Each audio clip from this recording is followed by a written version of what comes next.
وما أرسلنا من قبلك إلا رجالا Assalamualaikum.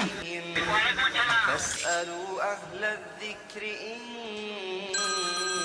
كنتم لا تعلمون. Assalamualaikum warahmatullahi wabarakatuh. Alhamdulillah wassalatu wassalamu ala Rasulillah wa ala alihi wa sahbihi wa man wala, amma ba'du. Pemirsa Wesal TV dan channel Ar-Rahmah Kuala Lumpur dimanapun Anda berada, alhamdulillah kita bertemu lagi pada acara Tanyakan pada Ahlinya, sebuah acara yang diproduksi oleh Muslim Project X yang bekerja sama dengan Wesal TV dan channel Ar-Rahmah Kuala Lumpur.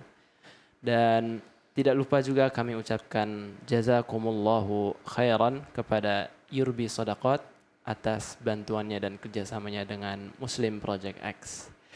Alhamdulillah, kita kembali lagi dengan acara kali ini yang bertema fikih waris dan problematika keluarga, yang insya Allah akan diisi oleh Ustadz kita, Ustadz Nizar Saad Jabal LC MPD Hafizahullahu Ta'ala. Alhamdulillah, Ustadz sudah bersama kita pada kesempatan kali ini. Mari kita sapa beliau terlebih dahulu. Assalamualaikum Ustadz. Assalamualaikum warahmatullahi wabarakatuh. wabarakatuh. Alhamdulillah bkhair. Semoga antum dan keluarga selalu dijaga oleh Allah. Amin. Allahumma amin. Pemirsa Wesal TV dan channel Ar-Rahmah dimanapun Anda berada, kami menyediakan line telepon WhatsApp untuk bertanya di nomor 0856 9378 6050 atau dapat melalui text message jika terkendala sinyal. Dan juga kami menyediakan website untuk bertanya di tj.muslimproject.xyz/tanya. Baik, untuk pertemuan kali ini kita akan langsung masuk ke pertanyaan pertama. Izin Anda bacakan pertanyaan pertama ya Ustaz. Tafadhal. Ya, pertanyaan pertama dari Fulanah di Jambi. Assalamualaikum, izin bertanya Ustaz. Saya memiliki suami yang baik dan bertanggung jawab, namun banyak lalai, terutama dalam beribadah. Sering telat sholat berjamaah, sering tidur setelah sholat subuh, lebih sering buka sosmed daripada baca Al-Quran, tidak pernah lagi duduk di majelis ilmu, suka menunda-nunda pekerjaan, sementara keuangan rumah tangga kami pas-pasan. Saya sudah menegur dengan baik, mengingatkan dengan pendekatan yang baik, bahkan membangunkannya ketika tidur secara baik-baik jika memasuki waktu sholat. Namun beliau suka menunda dan sering bilang sebentar lagi, sementara azan di masjid telah selesai. Saya selaku istri terkadang jadi sangat sering menaikkan suara di hadapannya, bahkan marah. Saya tahu perbuatan tersebut tidak diperbolehkan, namun saya tidak bisa menahannya karena suami saya terlalu sering berbuat demikian. Mohon nasihatnya Ustadz untuk suami saya dan saya sendiri. Jazakallahu khairan. Bismillahirrahmanirrahim. Alhamdulillah. Salatu wassalamu ala rasulillahi wa ba'd. Ini pertanyaan yang sangat bagus sekali. Dan yang disampaikan adalah fenomena pada diri kita masing-masing. Bukan pada suami si penanya saja. Tapi itulah diri kita semuanya. Intinya bahwa tidak ada sosok manusia yang beriman itu sempurna, tidak ada. Dan ini adalah memang manusia pada aslinya, yaitu sosok yang banyak melakukan banyak perbuatan dosa. Inilah kita. Kita ini banyak dosanya, kita ini banyak kekurangannya, kita ini banyak aibnya. Tidak ada yang sempurna di antara kita. Di dalam hadis Rasulullah SAW mengatakan, ya ibna Adam, innakum tukhti'una bil-laili wan-nahar. Wahai anak Adam, kalian itu sosok yang berbuat dosa di malam hari dan di siang hari. Di hadis lain, kullu bani Adam khata', setiap anak Adam itu pasti salah. Bahkan Allah pun mengatakan di dalam Al-Quran, ya ibadiyalladzina asrafu ala anfusikum la taqnatu min rahmatillah. wahai hamba-hambaku yang hamba-hambaku yang melampaui batas, jangan putus asa dari rahmatku. Dan seterusnya dalil-dalil yang banyak yang menggambarkan bahwa memang manusia ini adalah sosok yang banyak berbuat dosa. Jadi apa yang harus kita lakukan terhadap mereka, diri kita sendiri tentu yang kita mulai ketika kita banyak berbuat dosa. Rasulullah SAW disinilah uswah hasanah kita. Beliau taubat dan istighfar itu setiap hari.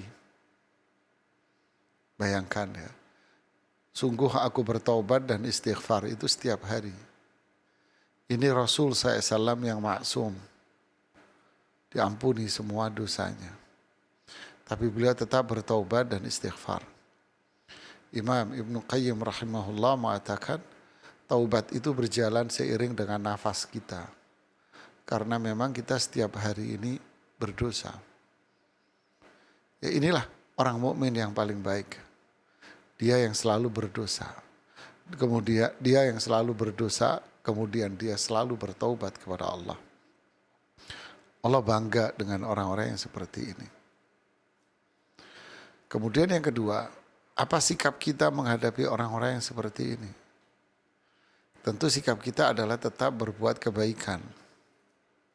Dan kita tidak menuntut orang itu perfect. Sebetulnya sikap ini juga banyak kok kita maklumi ketika kita bersosialisasi dengan masyarakat. Kita punya teman, ya, yang kita tahu teman kita ini banyak kesalahan, kekurangan. Tapi kita kerap kali menutupi kesalahan itu, memaafkan kesalahannya dengan dalih dia teman saya. Tapi ketika kita berinteraksi dengan keluarga, kita interaksi dengan suami, dengan istri, anak-anak. Tapi sikap ini sepertinya hilang. Memaklumi, atau kalau bahasa para ulama taghaful. Ya. Memaklumi dan tidak memandang kesalahan orang secara terus-menerus. Tapi kalau giliran dengan suami, istri atau anak-anak, justru yang dipandang itu adalah kesalahannya. Dan itu yang selalu dipelototin istilahnya. Kemudian dorongan, keinginan untuk menjadi sosok yang memang perfect. Jadi ketika keinginan dan harapan tidak dipenuhi, maka dia sendiri justru melakukan kesalahan yang tak jarang lebih berbahaya, lebih tinggi levelnya dibanding kesalahan pasangannya yang ditegur atau anaknya yang ditegur. Dia melakukan kesalahan yang lebih parah sebetulnya. Tapi kondisi itu dia melupakannya dan pura-pura tidak tahu atau memang dia memang gak paham. Karena ditutupi oleh keinginan perfeksionisnya dia itu tadi. Jadi saudari penanya, inilah manusia. Anda mau menikah dengan siapapun, juga kondisinya seperti itu. Ya kita ini kadang semangat, kadang malas. Ya inilah kita semuanya. Jadi ini adalah amal jariah pada diri Anda. Ini adalah kebaikan yang pada diri Anda. Anda banguni terus, maka itu adalah pahala Anda. Kita tahu memang kadang kita ini emosional kita naik, terutama kepada sosok yang memang interaksinya sangat intens. Kalau interaksinya nggak terlalu intens, kita bisa menjaga emosional ya seperti teman. Kan interaksinya nggak terlalu intens. Tapi kalau suami, istri, anak kan interaksinya luar biasa. Di sini yang menuntut emosional itu tinggi pada akhirnya. Jadi nasihat saya pribadi, buat saya sendiri dan buat kita semua, ini adalah tantangan kesabaran buat kita dalam hal berdakwah. Ini adalah pahala besar bagi kita untuk senantiasa mengajak kebaikan, ngajak bangunin sholat, ya, mengingatkan, menegur. Ini memang amal kita sudah. Ini bagian dari amal kita. Seperti yang Allah firmankan di surat Al-Asr. Innal insana lafi khusrin illa alladhina amanu wa amilu salihat wa tawasaw bil haqqi wa tawasaw bis sabr. Manusia ini banyak yang rugi kecuali yang iman, amal soleh, saling menasehati, dan terakhir sabar. Kalau kita nggak sabar, bubar semuanya. Imannya bubar, amalnya bubar, apalagi mau nasihatin orang. Begitulah. Ini menjadi tanggung jawab kita. Kemudian akhlak juga menjadi kewajiban kita juga. Kita tunjukkan kasih sayang, kelembutan, perhatian, empati, ya, kesantunan. Ini juga bagian dari kewajiban kita berakhlak mulia karena pahalanya yang begitu besar dan keutamaannya yang sangat tinggi. Barakallahu fikum. Ya, barakallahu fikum Ustaz atas jawabannya. Kita lanjut ke pertanyaan yang kedua. Nah, pertanyaan kedua dari telepon. Ada hamba Allah dari Semarang. Assalamualaikum. Assalamualaikum. Waalaikumsalam. Ya, silakan ditanyakan pertanyaannya. Assalamualaikum. Waalaikumsalam. Waalaikumsalam warahmatullahi wabarakatuh. Ibu dari telepon aja ya, jangan dari televisi. Televisinya. Tidak, di sini saya kecilkan. Ya, Ya, oke. betul. Silakan Ibu. Assalamualaikum warahmatullahi wabarakatuh. Waalaikumsalam warahmatullahi wabarakatuh. Ya, silakan. Izin bertanya Ustadz. Kami kebetulan kedua mertua kami itu sudah meninggal dunia, meninggalkan warisan rumah. Oke. Saya dengan suami waktu itu masih hidup, sekarang meninggal, itu menginginkan secara hukum Islam pembagiannya. Kami tidak menginginkan hartanya, tapi yang penting sesuai hukum Islam. Tapi hampir semuanya ipar-ipar tidak mau melakukan, alasannya macam-macam. Padahal hampir semua ipar itu tidak ada yang sholat. Dan bahkan ada yang murtad. Jadi kami satu lawan banyak. Bagaimana Ustadz, kalau mereka memaksakan secara hukum, tidak secara hukum Islam, apakah kami ikut menanggung dosanya? Dan bagaimana sikap kami kalau misalnya mereka tetap tidak sesuai hukum Islam? Terima kasih Ustadz. Assalamualaikum warahmatullahi wabarakatuh. Waalaikumsalam. Waalaikumsalam warahmatullahi wabarakatuh. Ya, bismillah, alhamdulillah, salatu wassalamu ala rasulillahi wa ba'd. Terima kasih kepada Ibu penelpon dari Semarang. Pertama, posisi Ibu ini posisi yang sangat lemah, Ibu. Karena Ibu ini jatuhnya sudah posisi adalah ipar ya, atau istri dari ahli waris yang sudah wafat. Jadi suami Anda tadi Anda sebutkan, kalau saya tidak salah tangkap, suami Anda wafat. Nah, jadi kan posisi Anda lemah ini sekarang. Jadi Anda mau bicara sana sini juga agak sulit. Ya, karena posisi ahli waris utamanya yaitu suami Anda wafat. Gitu ya. Anak-anak Anda juga kalau mau bicara yang ngelawan sama tante gitu ya. Pak D sama Bude yang dilawan ya. Jadi posisinya berat Ibu. Yang kedua, kewajiban Anda tetap kalau memang ada kesempatan untuk menyampaikan nasihat, sampaikan aja nasihat kepada mereka semuanya di forum resmi pertemuan atau apa, sampaikan sebatas yang Ibu ketahui. Sampaikan dengan santun, sampaikan dengan bijak, dan sampaikan dengan ilmiah. Yang ketiga, jika Ibu sudah menyampaikan, maka kewajiban Ibu sudah selesai. Ya, apapun yang mereka lakukan, ya tentu Ibu tidak ada kaitan apa-apa. Karena memang itu sudah di luar kewenangan Ibu. Ibu jatuhnya bukan siapa-siapa dengan mereka secara hukum. Ya, walaupun orang Indonesia bilang, Anda dikatakan tetap sebagai saudara. Itu kan orang Indonesia ya. Secara syar'i, Anda tidak ada kaitan apa-apa dengan mereka. Ya, secara hukum, alhamu al-maut. Ipar itu kematian katanya. Artinya nggak ada ikatan apa-apa. Ya, jadi kewajiban Anda menyampaikan saja nasihat sudah.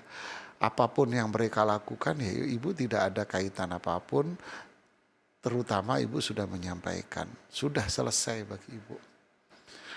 Kemudian hak suami Anda dikasih, alhamdulillah. Berapapun dikasih ya sudah Anda terima saja. Itu rezeki Anda yang Allah berikan kepada Anda.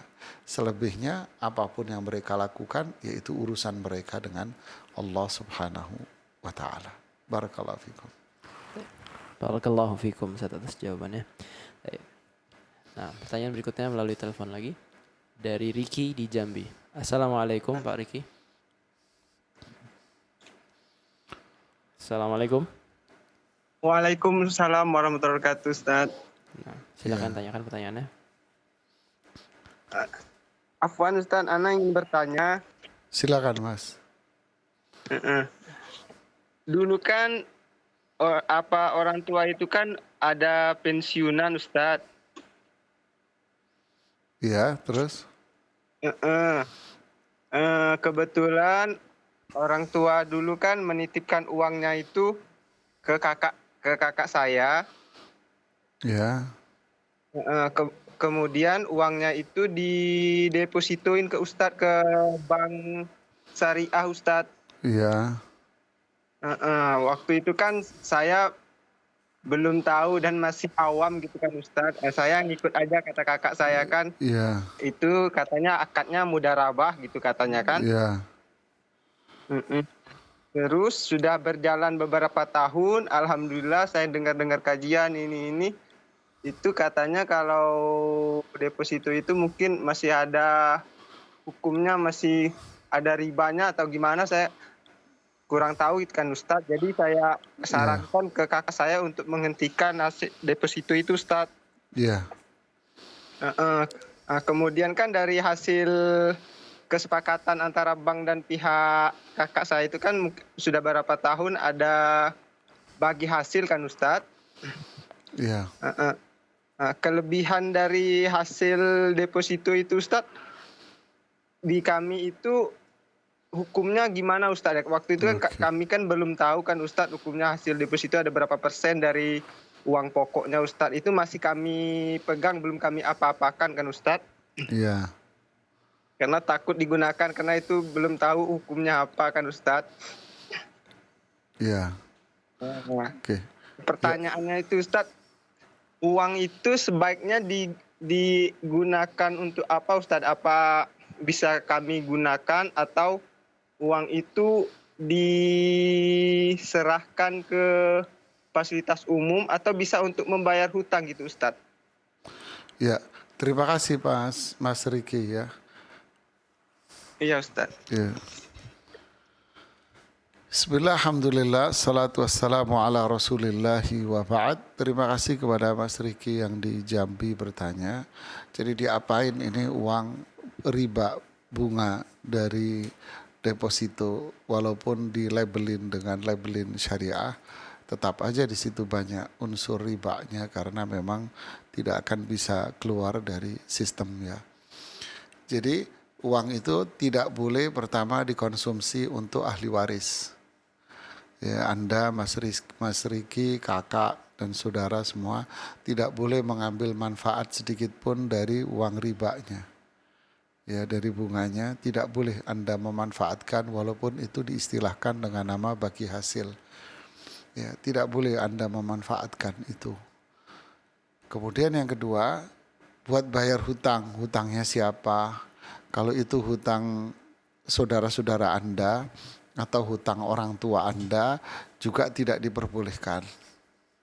Ya, kalau itu hutang Anda, hutang saudara Anda, saudara-saudaramu atau hutang orang tua Anda itu juga tidak boleh digunakan.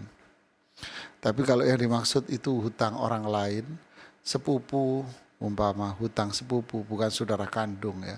Sepupu Anda, paman, bibi, tante, om, ya kan. Kalau buat mereka boleh silahkan. Tapi kalau buat keluarga Anda sendiri tidak diperbolehkan. Lalu buat apa uang bunga riba ini? Maka uang riba ini Anda berlepas diri, Anda bagi aja. Bisa Anda pakai untuk fasilitas umum, bisa Anda sedekahkan, Anda berikan kepada fakir miskin. Ya, Anda bagi ke fakir miskin, dipakai buat beli sembako, boleh. Terus berasnya dibagi ke mereka fakir miskin, tidak ada apa-apa. Yang jelas Anda berlepas dari uang itu dengan cara Anda bagi-bagi saja. Tidak boleh dikonsumsi untuk Anda dan keluarga dan kakak adik Anda. Barakallahu fikum. Barakallahu fikum Ustaz atas jawabannya. Baik, pemirsa WSL TV dan channel Ar-Rahmah Kuala Lumpur, kami masih menunggu pertanyaan Anda di line telepon WhatsApp di nomor 0856 9378 6050 atau dapat melalui text message jika terkendala sinyal. Dan juga kami masih menerima pertanyaan melalui website tj.muslimproject.xyz/tanya. Baik, untuk pertanyaan yang berikutnya dari Rahmawati di Surabaya. Assalamualaikum Ustadz. Maaf sebelumnya mengganggu waktunya. Saya ada masalah mertua laki-laki yang sudah meninggal dan ada warisan sawah kurang lebih 10. Tetapi tidak dijual semua kecuali kalau ada perlunya saja. Dan mertua saya meninggalkan istri dan 3 anak laki-laki. Anak pertama yaitu suami saya, yang kedua sudah meninggal setahun yang lalu, mempunyai anak 2 cewek semua. Dan yang terakhir laki-laki juga. Seumpama kalau satu sawah dijual, bagaimana tata cara pembagiannya Ustadz? Jazakallahu khairan. Ya, barakallahu fikum. Bismillah, alhamdulillah, salatu wassalamu rasulullah ba'd. Ini ada yang kurang pertanyaannya. Itu anaknya yang nomor 2 itu wafatnya lebih dulu siapa daripada ayahnya? Ya, apakah lebih dulu ayahnya atau lebih dulu anaknya? Ya, kalau yang wafat lebih dulu itu adalah ayahnya, berarti ketika sang ayah itu wafat, istrinya ada dan 3 anak laki-lakinya ini ada semua. Kemudian setelah itu baru anaknya wafat yang kedua. Jika kondisinya seperti ini, maka ketiga anaknya itu dapat warisan semua. Yang wafat sekarang dia tetap dapat warisan. Haknya dia utuh walaupun dia sudah wafat. Jadi haknya dia tetap utuh. Kenapa? Karena dia hidup di saat ayahnya wafat. Jadi ibunya dapat 1/8, sisanya 7/8-nya sisanya dibagi 3 rata. Dibagi rata, umpama laku 1 miliar umpamanya ya. Maka 1/8-nya 125. Sisanya 875 dibagi rata, dibagi 3. Nanti hak dari anak yang meninggal itu, anak yang kedua meninggal, haknya dia dibagi lagi ke ahli warisnya. Ya, siapa ahli warisnya? Ahli warisnya kalau ibunya masih hidup ya ibunya. Kemudian istrinya, kemudian 2 anak perempuan, kemudian 2 saudara kandung laki-laki. Bingung ya? Saya tulisin. Ini saya anggap anak yang nomor 2 ini hidup ya di saat ayahnya wafat. Jadi ada seorang ayah atau bahasa kita suami ya. Ya, suami. Ini ada suami wafat ya. Ya, kemudian dia meninggalkan istri, kemudian 3 anak laki-laki ya. Anak laki. Nah, istrinya ini istrinya ini dapat 1/8, nanti sisanya dibagi 3 rata buat mereka. Nah, lalu ini kan wafat nih yang ketiga. Ahli warisnya dia siapa? Nah, ahli warisnya dia berarti kan istrinya dia, ya istri, kemudian ibu, nah ini kan jatuhnya ibu ya, nah, jatuhnya ibu, ibu kemudian 2 anak perempuan, kemudian 2 saudara laki, yang ini nomor 1 sama nomor 3. Istrinya dapat 1/8, ibunya dapat 1/6, anaknya dapat 2/3. Sisanya buat dia, orang saudaranya ini dibagi 2. Nah, ini kalau dihitung matematisnya 1/8, 1/6, 2/3 kelipatannya, ini hitung kelipatan ya. 24, 1/8 dari 24, 3, 1/6 dari 24, 4. 2/3 dari 24, 16. Sisanya berapa? Ada sisanya ya? Ada sisa 1. Nah, nanti ini yang dibagi 2. Sisa 1 dibagi 2. Setengah-setengah. Oke, barakallahu fikum. Ini kalau saya asumsikan wafatnya setelah ayahnya. Ya. Tapi kalau dia wafat duluan, nah, kalau dia wafat duluan, umpama suami wafat dia, kemudian ada istri, kemudian anak laki, ya kan, anak laki. Tapi ini wafat duluan, ini baru ayahnya. Maka ini hilang, gugur semua. Nggak dapat warisan. Dia tidak dapat. Anak perempuannya, berarti kan jatuhnya kan cucu perempuan 2. Ini juga nggak dapat warisan. Kenapa? Karena ada anak laki-laki. Jadi warisannya mereka aja, 1/8 buat ibu, berarti sisanya dibagi 2. Sudah. Ini dengan asumsi dia wafat lebih dulu. Dia wafat lebih dulu. Ya. Jadi nggak dapat warisan semuanya ini. Tayyib, barakallahu fikum. Barakallahu fikum atas jawabannya Ustaz. Pertanyaan berikutnya dari Waraka, pemirsa Waisal TV. Apa ada hutang waris Ustaz? Misalnya suami meninggalkan hutang tetapi tidak punya harta. Apakah ahli waris wajib membayarkan hutangnya almarhum yang tanpa harta? Mohon penjelasannya Ustaz. Barakallahu fikum. Ya, bismillah, alhamdulillah, salatu wassalamu rasulillah, ya ba'd. Ya tentu pasti harus wajib, ahli warisnya wajib untuk membayarnya. Dan ahli warisnya wajib untuk melunasinya.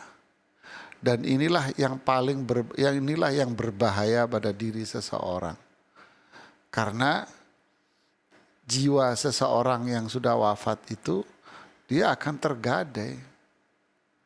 Bahkan sampai Rasulullah SAW mengatakan di dalam hadis yang sahih, jika seseorang wafat terbunuh sebagai syahid di medan pertempuran,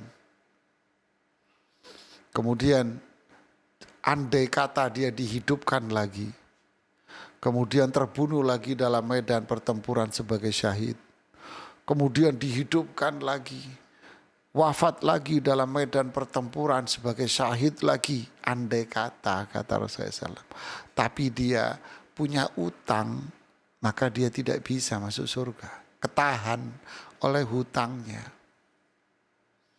Ketika ada seorang sahabat yang wafat, kemudian Rasulullah SAW mau sholatin, beliau bertanya, apakah dia punya utang? Iya ya Rasulullah. Lalu Rasulullah tidak mau ikut sholat. Sallu ala sahibikum. Kalian aja yang sholat, saya nggak mau nyolatin orang yang punya utang. Lalu seorang sahabat bernama Abu Qatadah mengatakan, saya yang tanggung jawab utangnya ya Rasulullah. Nah, saat itu baru Rasulullah SAW mau menyolatinya. Setelah beberapa hari Rasulullah SAW bertemu dengan Abu Qatadah. Lalu beliau bertanya, apakah utangnya sudah kamu bayar? Sudah ya Rasulullah, 2 dinar sudah saya bayar. Al-an barudat jildatuhu. Sekarang kulitnya dia baru dingin. Allahu Akbar. Kulitnya dia baru dingin. Ya Allah, jadi cepat saudaranya bayarin utang ayah Anda atau ibu Anda itu. Cepat. Ya, kalau nggak ada warisan yang ditinggal, apalah yang bisa dijual-jual untuk bayarin utangnya. Karena kasihan dia di alam kuburnya gara-gara utang. Berarti pelajaran buat kita jamaah, jangan jadi tukang utang. Ya, gara-gara hanya memenuhi kebutuhan konsumtif saja. Keinginan beli ini, pengen ini, pengen ini, pengen ini. Jadilah orang yang bersyukur dan qanaah, merasa puas menerima apapun yang Allah berikan kepada kita dengan penuh ridha dan kebanggaan. Kita akan merasa dikasih kecukupan nanti sama Allah Subhanahu wa taala.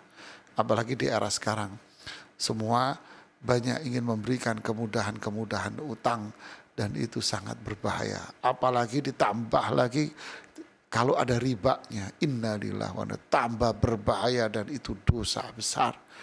Enggak ada ribanya aja berbahaya, apalagi ada ribanya. Berhati-hatilah kita semuanya. Barakallahu fikum. Barakallahu fikum atas jawabannya Ustaz.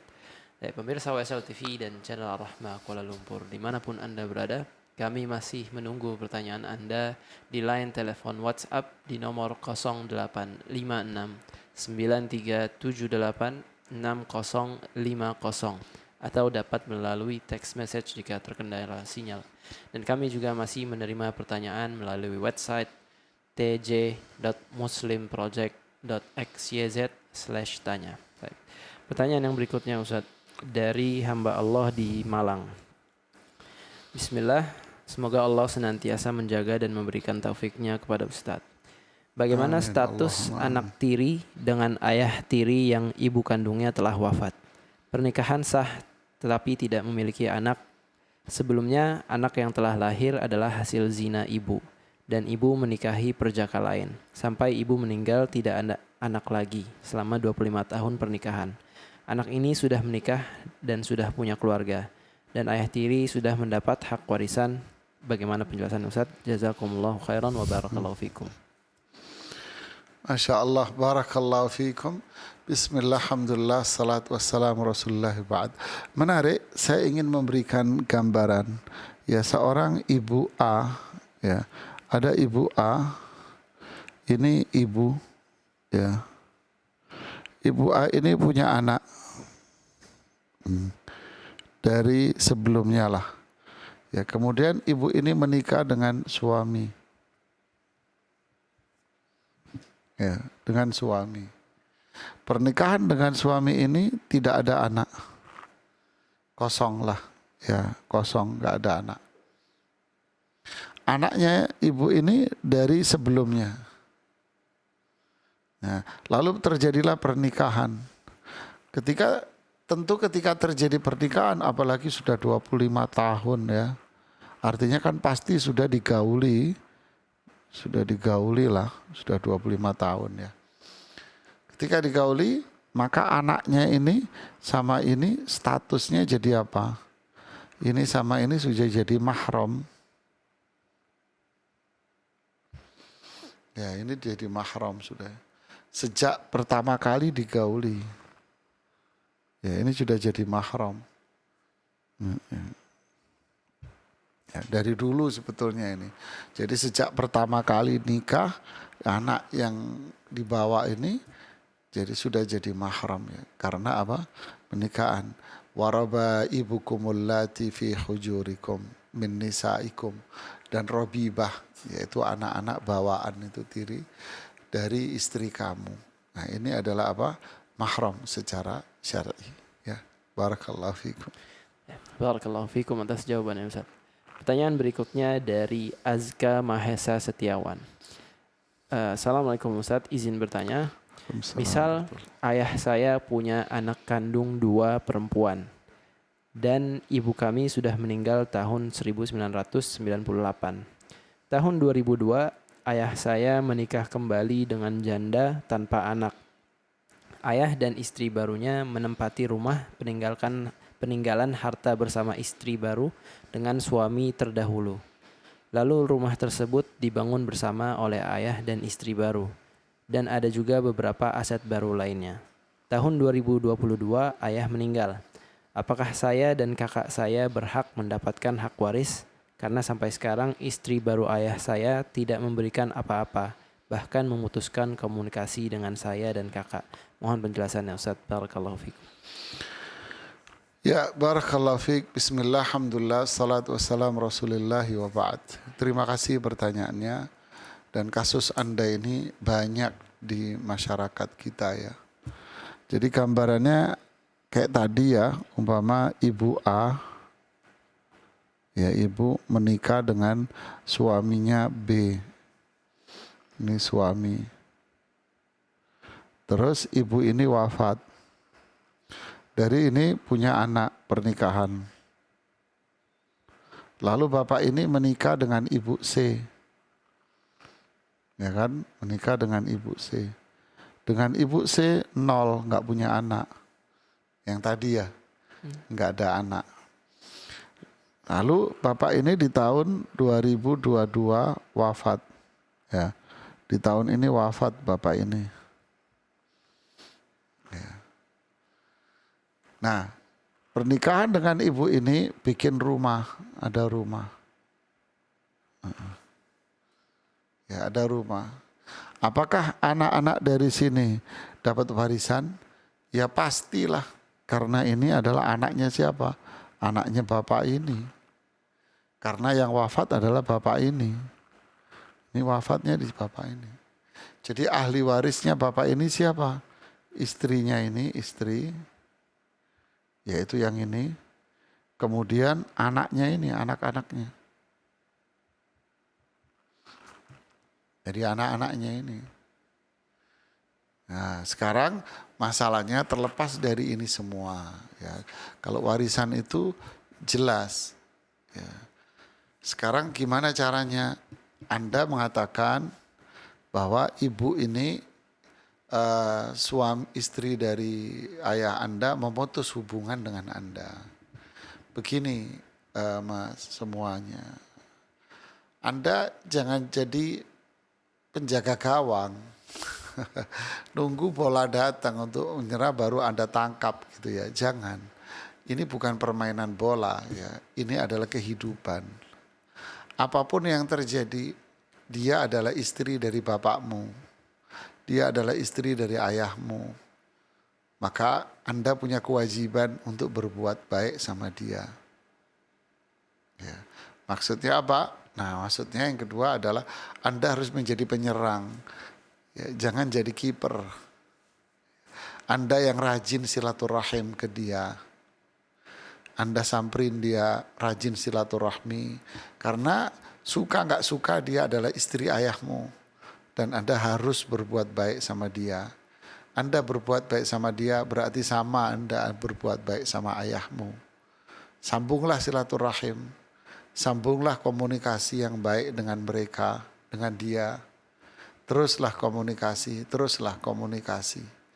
Nah dari situ insya Allah nanti akan cair permasalahan Anda.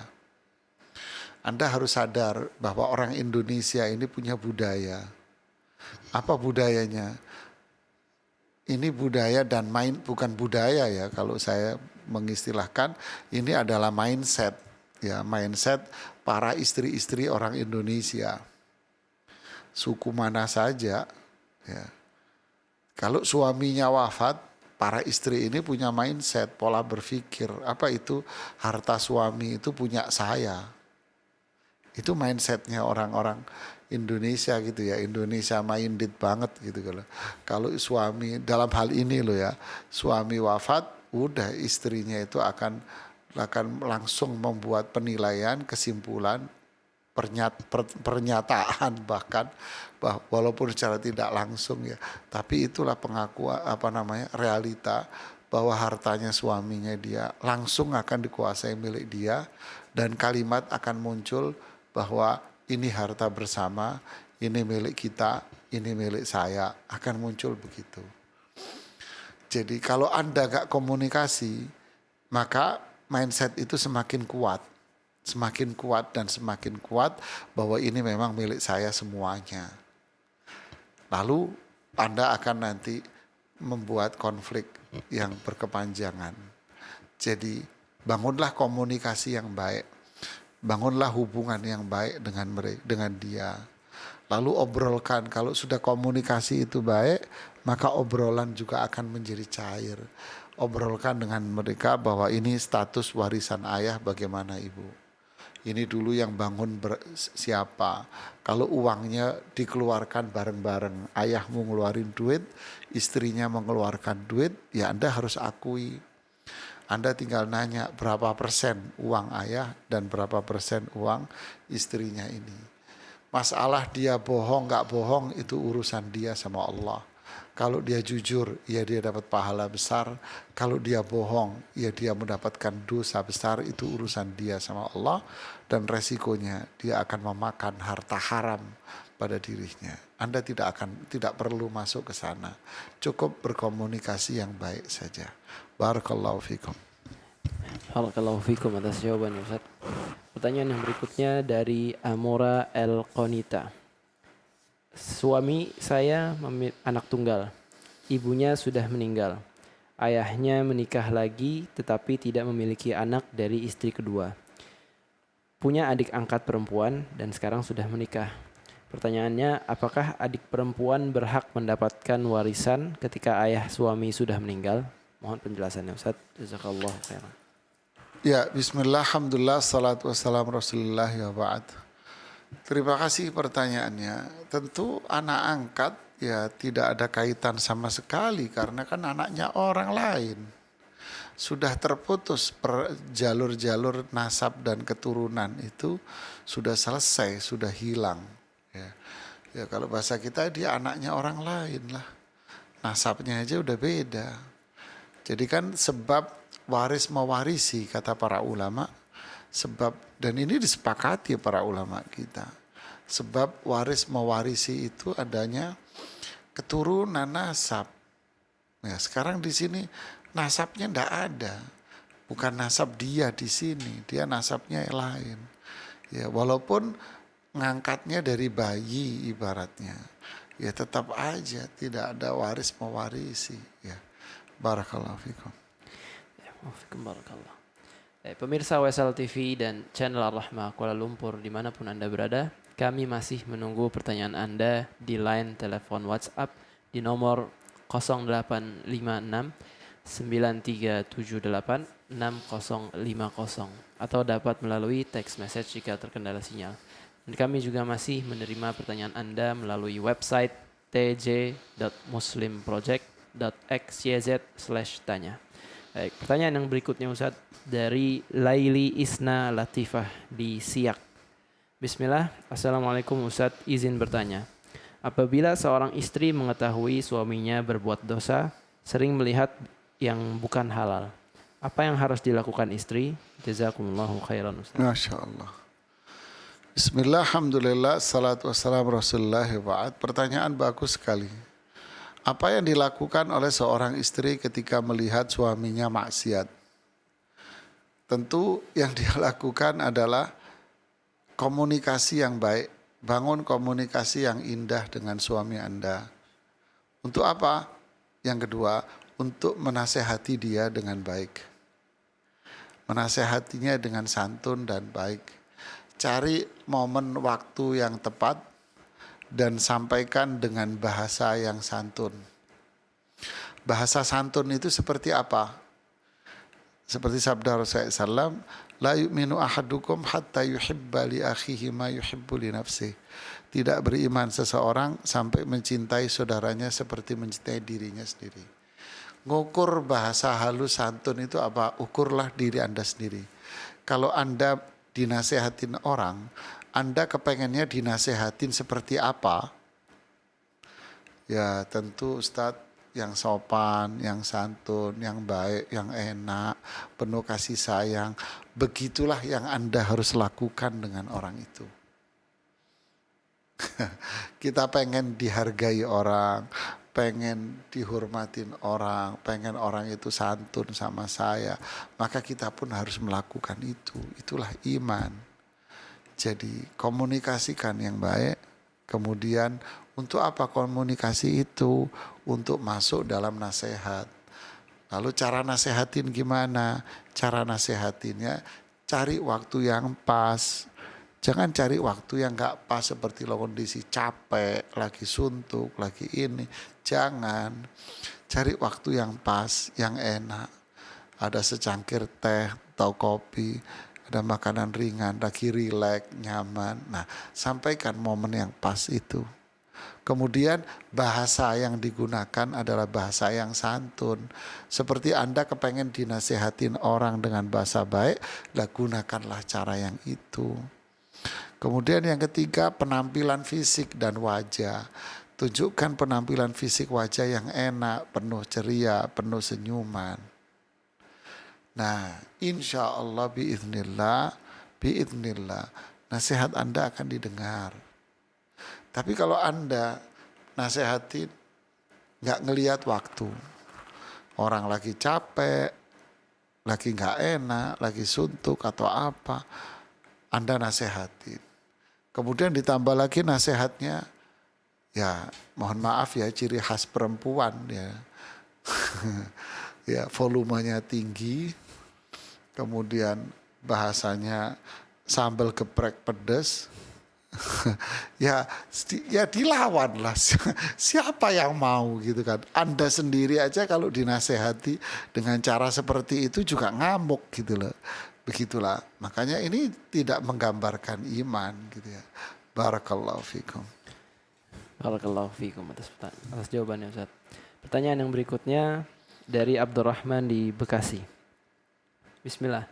Apa hukumnya jika sebagian tanah yang diwakafkan untuk masjid yang terletak di samping masjid, bukan di halaman atau di parkiran, kemudian dibatasi dengan semisal pagar antara masjid? Dibangunkan ruko untuk disewakan agar masjid bisa mandiri secara operasional dengan hasil sewa ruko tersebut. Mohon penjelasannya Ustaz. Barakallahu fikum.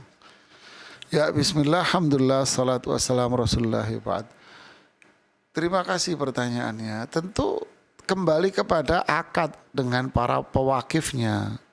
Apakah wakifnya yang memberikan wakaf menyepakati bahwa tanahnya itu dibangunkan ruko lalu hasilnya digunakan untuk masjid nantinya, apakah pewakifnya sepakat akan hal itu, setuju atau tidak? Karena bisa jadi lahannya terbatas, apalagi di daerah Jakarta, Bekasi kan gitu kan, lahan sudah cari lahan besar berat kan gitu. Nah, udah lahan yang nggak besar mau dibikin ruko lagi buat masjidnya nanti kecil kan gitu kan umpamanya. Nah, jadi kembali kepada persyaratan antara Anda penerima dengan si wakifnya seperti apa. Kalau si wakifnya setuju bahwa nanti akan digunakan itu, maka ya silahkan untuk digunakan dan keuntungannya dipakai untuk operasional dan kegiatan-kegiatan masjid. Tapi kalau wakifnya tidak setuju, ya Anda tidak boleh. Karena wakifnya menginginkan lahannya untuk masjid semuanya. Ya, barakallahu fikum. Barakallahu fikum atas jawabannya Ustaz. Pertanyaan yang berikutnya dari Tiara di Rejang Lebong. Assalamualaikum Ustaz. Bagaimana pembagian waris ayah ana yang mempunyai 2 anak meninggal dunia, mempunyai anak 2 meninggal dunia, warisannya tanah dan rumah yang ditempati sekarang. Tetapi setelah nikah, ibu nikah lagi dan punya anak dari suami yang baru. Kemudian ibu meninggal dan punya anak 3 dari suami yang baru. Pertanyaannya, bagaimana bagi warisan dari suami yang pertama? Apakah anak dari suami kedua dapat warisan dari suami pertama? Mohon penjelasannya Ustaz. Jazakallahu khairan. Ya, terima kasih atas pertanyaan yang dikirimkan, tapi saya tidak bisa menjawabnya. Anda nulis pertanyaannya tidak lengkap. Anda cuma menyebutkan meninggalkan anak, terus meninggal ini punya anak, terus ini lagi punya anak. Anda sebutin dong yang detail. Ya, ayah saya meninggal tahun sekian. kemudian punya anak dari ibu saya, anak laki sekian, anak perempuan sekian, kemudian ibu saya menikah lagi dengan suami yang kedua punya anak, anaknya laki ini, anak ketiga, kemudian ibu saya wafat. Ya, terus yang mau dibagi warisan siapa? Kok Anda cuma cerita doang? Yang mau dibagi warisan ayahmu atau warisan ibunya atau siapa? Yang detail. Ya, saya tidak bisa menjawab pertanyaan yang begini. Ya, terima kasih. Baik. Yang berikutnya dari Nur Hayati di Barabai. Izin bertanya Ustadz tentang waris. Bagaimana jika ibu kami meninggal, lalu bapak menikah lagi dan meninggal pula istri barunya, tetapi tidak mempunyai anak dari istri tersebut. Beberapa tahun kemudian bapak kami meninggal. Bapak mempunyai anak 6, 2 laki-laki, 4 perempuan. Sisa 3 karena meninggal setelah bapak meninggal. Yang ditanyakan bagaimana cara pembagian warisnya. Yang pertama, apakah anak yang sudah meninggal dapat waris? Yang kedua, apakah ayah dan ibu-ibu kami yang meninggal dapat juga?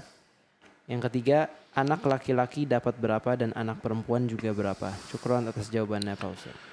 Ya, barakallahu fikum. Bismillah, alhamdulillah, salatu wassalam rasulullah ba'd. Nah, ini detail ini. Barakallahu fik. Jadi, istri yang pertama wafat duluan. Kemudian istri yang kedua wafat. Kemudian suaminya wafat belakangan.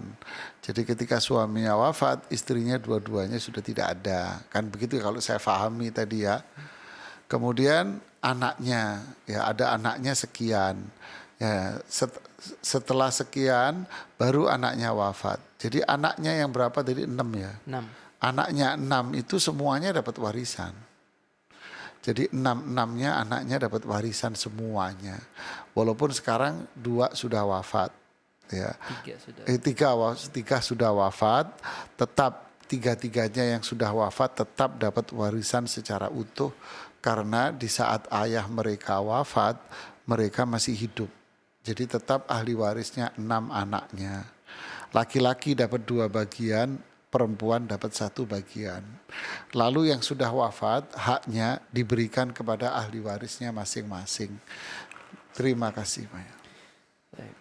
Jazakallahu khairan atas jawabannya Ustaz. Baik, alhamdulillah, Masya Allah banyak sekali pelajaran dan faedah yang bermanfaat pada pertemuan kali ini. Semoga kita dapat dipertemukan kembali pada pertemuan berikutnya. Kami ucapkan jazakallahu khairan kepada Ustadz atas waktunya dan kesempatannya dan juga ilmu yang telah disampaikan kepada kami. Semoga menjadi ilmu yang bermanfaat dan dapat membuahkan amal soleh. Amin ya rabbal alamin. Amin, Allahumma. Kami ucapkan juga jazakumullahu khairan kepada pemirsa WSL TV dan channel Ar-Rahmah Kuala Lumpur dimanapun Anda berada, dan juga pemirsa Muslim Project X dimanapun Anda berada. Jazakumul khairan atas kesaksiannya dan kehadirannya di acara kami pada hari ini. Dan tidak lupa juga kami ucapkan jazakumullahu khairan kepada Yurbi Sadaqat atas dukungannya dan bantuannya kepada Muslim Project X. Baik, semoga kita dapat bertemu kembali pada pertemuan berikutnya. Kami tutup dengan doa kafaratul majlis. Subhanakallahumma wa bihamdika asyhadu an la ilaha illa anta astaghfiruka wa atubu ilaik. Assalamualaikum warahmatullahi wabarakatuh.